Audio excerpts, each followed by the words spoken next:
네, 안녕하십니까. 서울성모병원 흉부외과 임상강사 윤승근입니다. 먼저 이렇게 뜻깊은 자리에서 발표할 수 있는 기회를 주신 여러 교수님들께 감사드립니다. 저는 유니라테럴 앱선스 오브 펄머너리 아터리가 동반된 런캔서 환자에 대한 치료 경험을 공유하고자 발표를 준비해 보았습니다. 네, 환자는 52세 여자 환자로 검진에서 우연히 발견된 라이트 어퍼로베 클리니컬 스테이지 T1B N0 M0 레피디 도미너트 웰 디퍼런시에이티드의 아데노카시노마를 주소로 수술적 치료 위에 본과에 내원하였습니다. 환자는 하이퍼텐션 외에 알고 있는 특이 기저질환이 없던 환자로 ECOG 제로로 퍼포먼스도 좋았습니다. 라이트 어퍼로베 바이옵시 프로브된 파트 솔리드 노듈이 관찰되었으며 CT상에서 림프노드 인나지먼트의 소견은 없었습니다. 수술 전 시행한 PET-CT에서는 SUV 맥스 1.1로 페인트한 업테이크를 보이는 파트 솔리드 노듈이 확인되었으며 노드 메타나 익스트라소라식 메타는 관찰되지 않았습니다. 수술 전 폐기능은 FEV1 2.09 80%, FVC 2.53 79%, DLCO 14.6 76%로 특별한 히스토리가 없던 환자치고는 조금 떨어져 있긴 했지만 수술을 받기에 무리할 정도는 아니었습니다. 따라서 바츠 라이트 어퍼로 로벡토미를 계획하여 수술을 시행하였는데 이상하게 수술 중에 원롱 벤틸레이션이 유지가 잘 안 되어 반복적으로 투렁 벤틸레이션이 필요하게 되고 결국에는 소라코토미 컨버전을 하여 계획과 달리 리미티드 리섹션을 하게 되면서 수술 시간도 길어지게 되고 그러다 보니 환자가 수술 후에 회복이 잘 안 되고 컴플리케이션이 생기고 수술 후 삶의 질이 저하되어 힘들게 살다가 결국은 리커를 하게 되었습니다. 도대체 왜 이런 일이 생겼을까요? 다시 환자의 CT로 돌아가 보겠습니다. CT를 다시 리뷰해 보았습니다. 환자는 특이 기항력이 없음에도 레프트 렁이 이상하게 하이포플라스틱 하였고 인펙션 시컬레 같이 파이브로틱 체인지가 있었습니다. 또한 레프트 메인 펄머너리 아터리가 명확하게 아이덴티피케이션 되지 않는다는 것을 알 수 있었습니다. 따라서 당시에 저희는 렁 퍼퓨전 스캔을 추가로 시행해 보았고 예상대로 레프트 렁으로의 블러드 서플라이가 거의 없다는 것을 확인하여 유니라테럴 앱선스 오브 레프트 펄머너리 아터리로 진단을 하였습니다.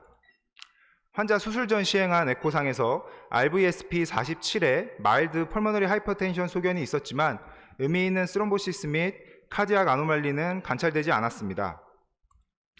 환자의 적절한 치료 방법과 관련하여 다학제 진료를 시행하였고 앞에 말씀드린 수술의 가상 시나리오처럼 서저리보다는 SBRT 후에 팔로우하면서 추후 치료 방향을 논의하도록 결정되었습니다. 환자는 60g의 SBRT를 시행받고 이후 3년 정도 리커 없이 외래 추시 중에 있습니다.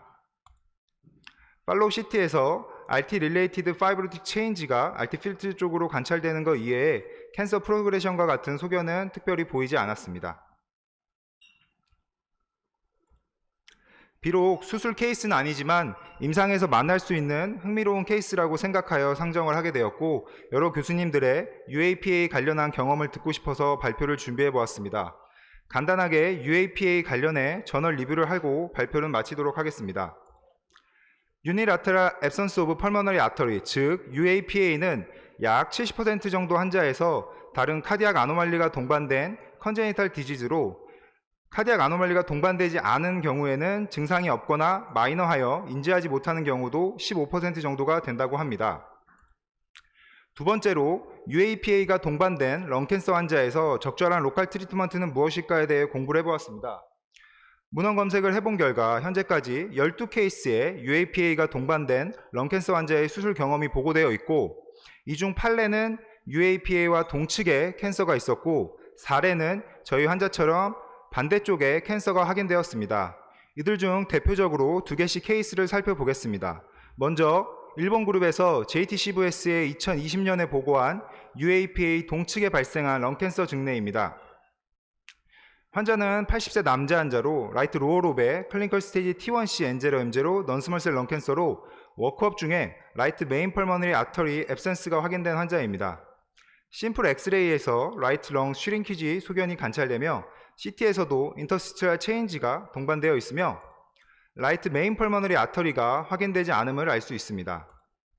저자들도 로컬 트리트먼트에 대해 다학제를 시행하였고 인터스티셜 루모니아 소견이 있어 RT보다는 수술을 하기로 결정을 하였습니다. 수술은 소라코스코피로 진행을 하였고 비교적 두꺼운 콜레터럴 브랜치가 많아서 이를 처치하는 데 어려움이 있었고 렁이 파이브로틱하고 프레자일해서 곤란하였다고 이야기를 하였습니다. 그리고 라이트 미들롭과 라이트 로어롭 사이 인터로발 스페이스로 스칼드한 로어 로발 펄머너리 아터리가 확인되어 스테플러로 디비전하여 로벡토미를 하였다고 보고하였습니다.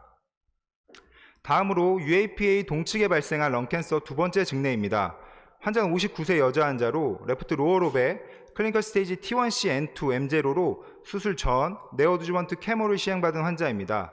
이 환자는 라이트 아우틱 아치 기형이 동반되어 있었으며 레프트 펄머너리 아터리 대신에 8개의 콜레테럴 베셀이 관찰되었으며 소라코스코피를 통한 뉴모넥토미를 시행하였다고 보고하였습니다. 다음으로 UAPA와 반대쪽의 렁캔서에 대해서 치료한 증례들을 살펴보겠습니다. 2010년 일본 그룹에서 ATS에 보고한 증례는 57세 남한 라이트 미들롭의 패솔로직 T1 N0 M0 렁캔서에 대해서 라이트 미들롭 로벡토미를 받은 환자인데 5년 후에 새롭게 확인된 라이트 로어롭 노듈에 대해서 수술 전 환자 평가를 위해 시행한 퍼퓨전 신티그라피에서 레프트 펄머너리 아터리에 UAPA가 우연히 진단되어 수술 대신 라디오세라피를 받은 환자입니다. 즉 이 환자의 경우에는 우측에 UAPA가 있는 상태에서 동측인 라이트 미들롭 로벡토미를 시행받았고 수술 당시에는 UAPA 유무를 몰랐다가 UAP가 있는 상태에서 반대쪽인 라이트 미들롭 로벡토미를 시행받았고 수술 당시에는 UAPA 유무를 몰랐다가 팔로업 중에 우연히 알게 된 케이스입니다.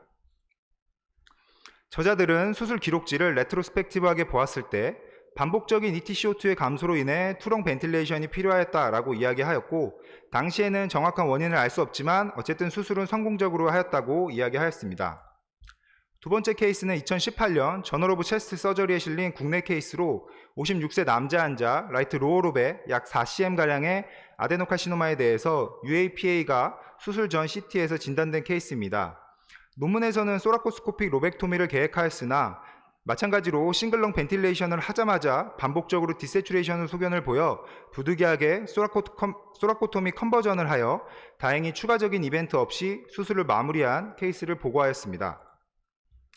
말씀드린 것처럼 UAPA에 동반된 렁캔서에 대해서는 12개의 케이스 레포트가 있었고 콘트라 라테랄 사이드의 렁캔서에 대해서는 4케이스 모두 소라코토미를 통한 수술이 진행되었고 이 중 2케이스는 수술 전에 UAPA를 진단하지 못한 상태에서 수술이 진행되어 그중 1케이스에서는 POD 이병일의 모탈리티도 있었습니다. 논문에서는 정확한 커즈 오브 데스를 기록하진 않았지만 서술된 환자의 포스트오피 코스로 추정컨대 수술 후 펄머너리 하이퍼텐션으로 인한 RV 페일러가 사망의 원인이 되었을 거로 생각하였습니다. 제가 참고한 저널들을 종합해보면 입시레테랄 렁캔서의 경우에는 콜레테랄 베셀이 많이 발달되어 있긴 하지만 이를 적절히 처치할 수 있다면 온콜로직 아웃컴을 우선시한 수술 방법 등을 충분히 고려해 볼 수 있지만 콘트라라테랄 렁캔서의 경우에는 조금 더 복잡하여 환자의 수술 전 카디오펄머너리 펑션 등에 대한 정확한 평가가 우선해야 하며 수술적 치료가 필요한 경우에도 적절한 원렁 벤틸레이션이 이루어지지 않을 가능성이 높아서 리미티드 리섹션이나 소라코토미 컨버전을 고려해 봐야 할 수도 있습니다. 또한 렘넌트 롭의 하이퍼 퍼퓨전으로 인한 펄머너리 하이퍼텐션 같은 수술 후 예상되는 합병증에 대해서도 충분히 대비를 해야 할 것입니다. 네, 이상으로 발표 마치겠습니다. 경청해 주셔서 감사합니다. 네, 발표 감사합니다. 혹시 필드에서 궁금하시거나 아니면 첨언하실 게 있으면 부탁드립니다.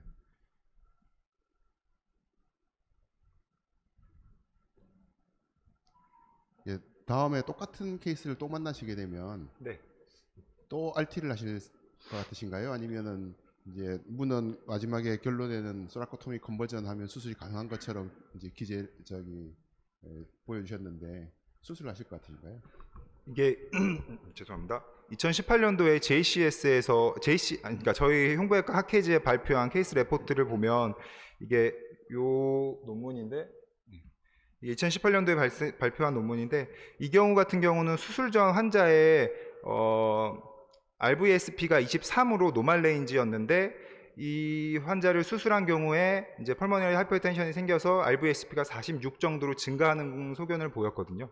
그래서 제 생각에는 만약에 수술 전에 환자가 하이퍼텐션이 없고 정말 노멀한 카디악 펑션을 나타낸다면은 수술을 최대한 준비한 상태에서 시행을 해도 되지 않을까 그렇게 생각을 했고, 또 요 어떤 논문에서는 저자들이 이제 그런 원렁이 잘 안 되는 상황에 대비해서 정말 수술이 필요하다고 판단하면 뭐 에크모나 이런 거를 미리 준비하고 수술을 할 수 있겠다라는 말도 했기 때문에 정말 수술이 환자가 필요하다고 판단된다면은 그렇게 할 것 같습니다. 그죠?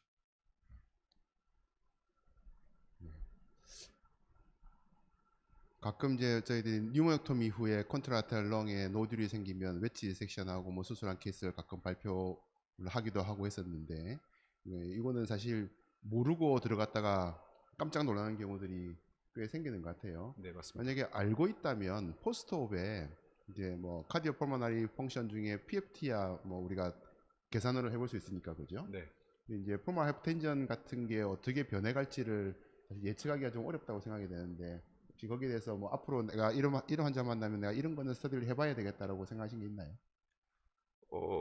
저는 경험이 아직 많이 없어서 제 경험을 말씀드리긴 조심스럽고, 제가 이제 논문을 통해서 공부한 바는 이런 환자는 포스트 오피로 펄모너리 하이퍼텐션에 의한 RV 페일러, 그리고 환자가 그러다가 모탈리티가 발생할 수 있기 때문에 뭐 바소다일레터를 환자의 심틈이나 환자의 어떤 바이탈이랑 상관없이 지속적으로 유지를 한다거나 뭐 데일리 EKG 팔로우를 한다거나 더 클로즈 모니터링을 해야 된다라는 식으로 이제 어떤 그 제안을 하고 있었습니다. 그래서 그건 참 좋은 방법이라는 생각이 들었습니다. 네.